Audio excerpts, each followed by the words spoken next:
Hey everybody, PJ here, back again with an album review. Today I'm going to be talking about my most anticipated release of 2016, and that is Shadow of Intent with their new album Primordial. This was just released this past Sunday. It's a self-release by the band. If you're not too familiar with these guys, they are a two-piece deathcore project based out of New England.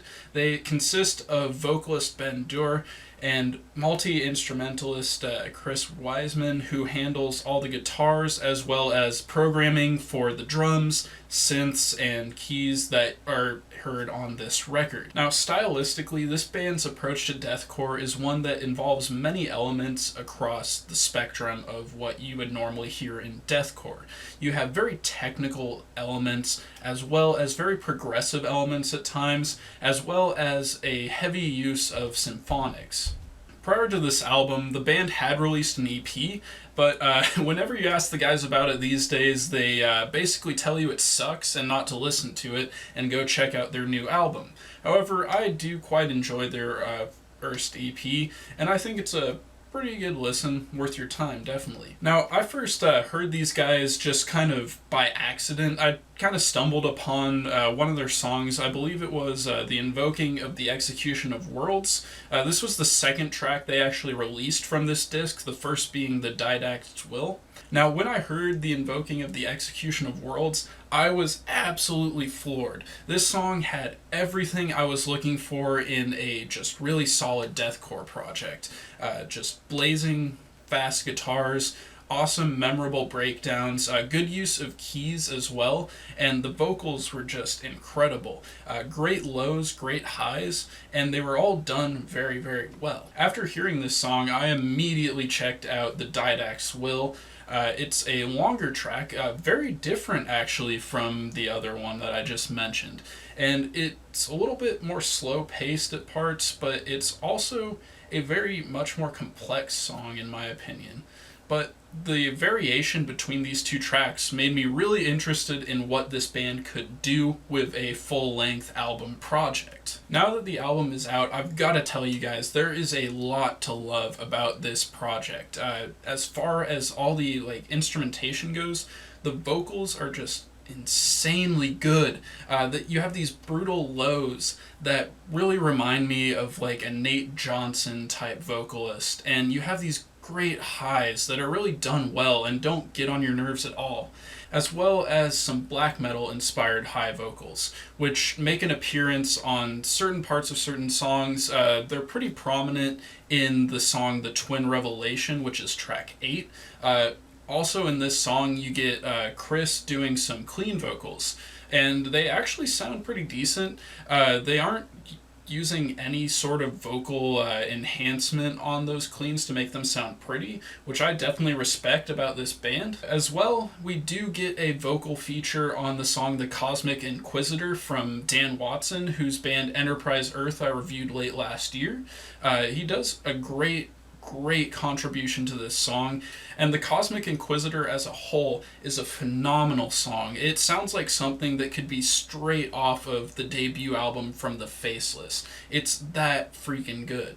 It's got great leads. The intro to it with the drum part is just insane. I love everything about this song pretty much, and there's just crushing brutal low vocals and just sort of a vocal duality between Ben and Dan on this song, and it results in just this freaking awesome song. As for the guitars, in general, they're very heavy and very technical as well. The leads are fantastic, and there's no shortage of soloing on this album. Now, where the guitars really shine is track 9, which is called The Aftermath in Jat Krula.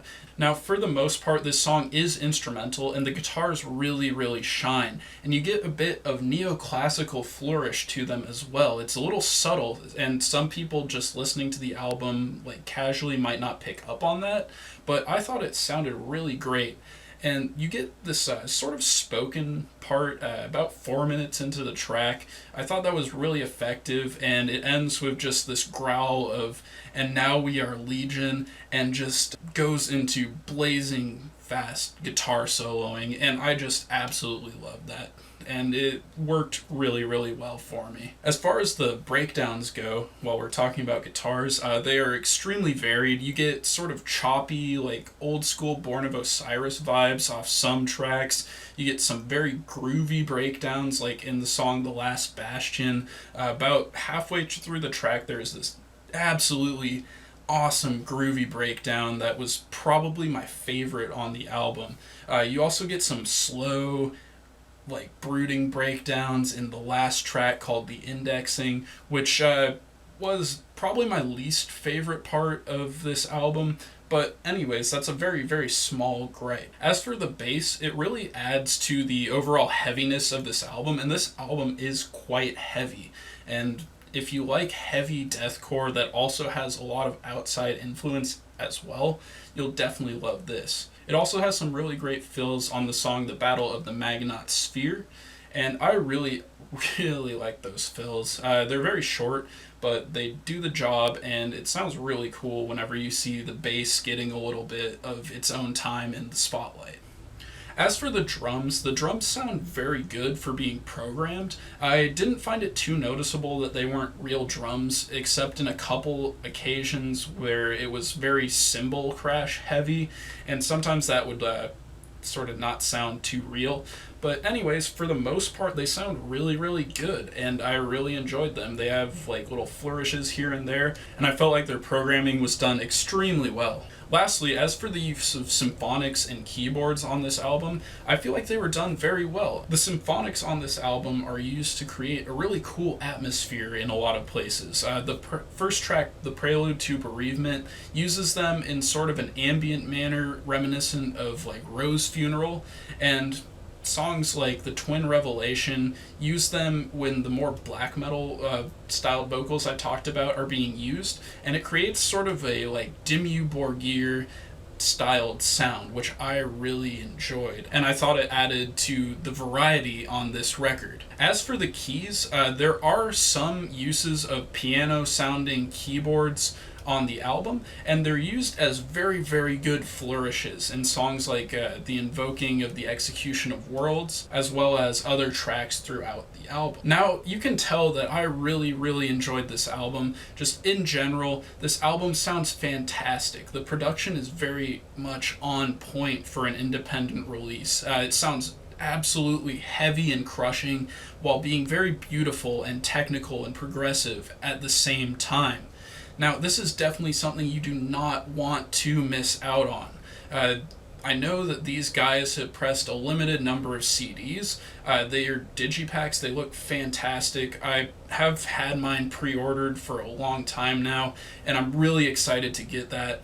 I'll link you to their YouTube, where you can stream this album currently, as well as their Bandcamp, where you can also stream it as well as pick up a CD. Now, these guys are apparently working on more merch, and I'm definitely going to be on the lookout for that.